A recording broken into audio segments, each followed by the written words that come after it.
Hey everyone, this is Captain Lando Muniz with Nomad Fishing. Today I'm bringing you the fishing report for August 11th, 2023. Before I get started with the fishing report and talking about the fishing, I wanted to mention the weather. It's been extremely hot, so if you're going out fishing, make sure you take plenty of water. We've been going through more water than in one day than we normally use up in a week. So it's very hot. You need to try to stay cool, stay in the shade as much as possible, wear a good hat, sunglasses, protect yourself because it's very, very hot. With that said, let's get on to the fishing. As you guys know, on August 6th, the lobster mini season, or not the mini season, but the regular season opened up. And I've been seeing a lot of boats out there targeting lobster. It looks like they're getting them pretty good. So that's one option. If you want to go offshore for mahi, it's been very hit or miss. On some days, you catch a lot of small ones. Yesterday, I did not fish for them. I did catch a couple while I was fishing on the reef. And I'm kind of glad I stayed in on the reef because all the reports I got from further offshore were not very good. So with that said, you never know. Sometimes it's your luck, luck of the draw, and you catch them. Today, I did get a report from one other captain who did pretty good. He got about a dozen nice fish. Not sure how deep. I'm going to guess about 8-10 miles, maybe 800 to 1,000 feet of water is usually where you find them this time of the year.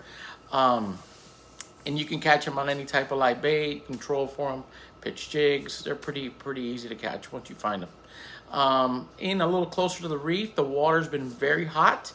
As a matter of fact, we've been having issues keeping the bait alive, especially from day to day. Bait we catch in the morning seems to make it through the day, no problem. But afterwards, when we put them in our bait pen at the dock, we've been losing a lot of bait overnight. And that's because the water temperatures are approaching 90 degrees and the bait is just getting super stressed out. We're also limiting, I've been keeping about half the bait that I normally do in the well, on the boat, in the bait well. If normally, let's say I'd put in 200 baits, I'm maybe fishing with 100, just because I don't want them stressing out. You could almost see it when you grab a bait, they look stressed already before you even put them on the hook. And that's just from the water temperature. So keep that in mind. The other thing to keep in mind with the water temperature is that a lot of fish that are normally caught near the surface are down a little deeper. Let's take, for example, kingfish. We've been getting a lot of cutoffs on the bottom rod. This time of year, I like to fish a bottom rod. I fish a bottom rod pretty much all year. But this time of year, I like to focus a little bit more on the bottom rod and the mid rods because we try to catch nice muttons and bottom fish on them, stuff like that, blacks, whenever possible. And one thing that's been happening is we've been getting cut off a lot on those deeper baits. The reason for that is the kingfish have moved out a little bit deeper. They're in deeper water, and they're also deeper in the water column. So whereas wintertime kingfish normally bite right on the surface, right now they're deeper. They're closer to like mid-water, all the way down to the bottom. And they are, when they see that, ballyhoo or the cigar minnow, whatever coming down, they can't help themselves and they do attack it. So if you want to catch kings, try putting your bait down, put a sinker on it, get it down at least halfway down. Try fishing a little bit deeper. And like I said, put a trace of wire, number 3, number 4 wires, more than enough, and either a small circle hook or a little treble hook, and you'll get kings like that. The only issue with that is if you hook a nice bottom fish, you might lose them or you might not get the bite with a wire sometimes. With that said, that's kind of it for that. The yellowtail snapper fishing has been okay. There's some around, hasn't been red hot, and the fish haven't been that large. So I haven't been doing a lot of that. We tried it for a little while yesterday. We couldn't seem to get the fish up where we wanted them. But that was, kind of the way it goes. As far as the bait goes, there's been a good amount of bait. We've been catching on the outside patch reefs. We've been catching cigar minnows, some ballyhoo, even some goggle eyes early in the morning. We've been catching half a dozen or so in the morning. Like I said, cigars, and we've had some pilchards, and just kind of a nice mix of baits. And they've been pretty much eating a little bit of everything, so it's always nice to have a good variety.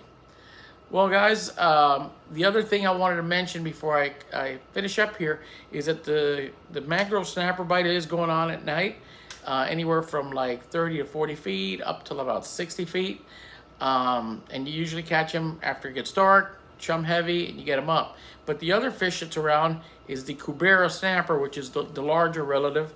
Those are 20, 30, 40, 50, 60 pounds and larger. And those can be caught drifting at night near the full moon, on the days leading up to the full moon. You can catch those. And the two choice baits are either live lobster or large blue crabs. Not like the little ones you use for permit. The full-grown blue crabs. You put a live blue crab down with 150, 200 pound leader, and you drift it around wrecks and reefs, preferably down south, like off North Key Largo. That's where I've caught them before, and you do pretty good on them. The limit is only 2 per person if they're, I believe it's over 30 inches.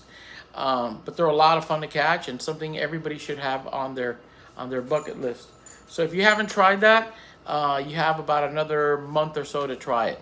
I've caught them as late as the full moon in September. So August is usually the best. So I would say this upcoming moon is your best shot at trying it.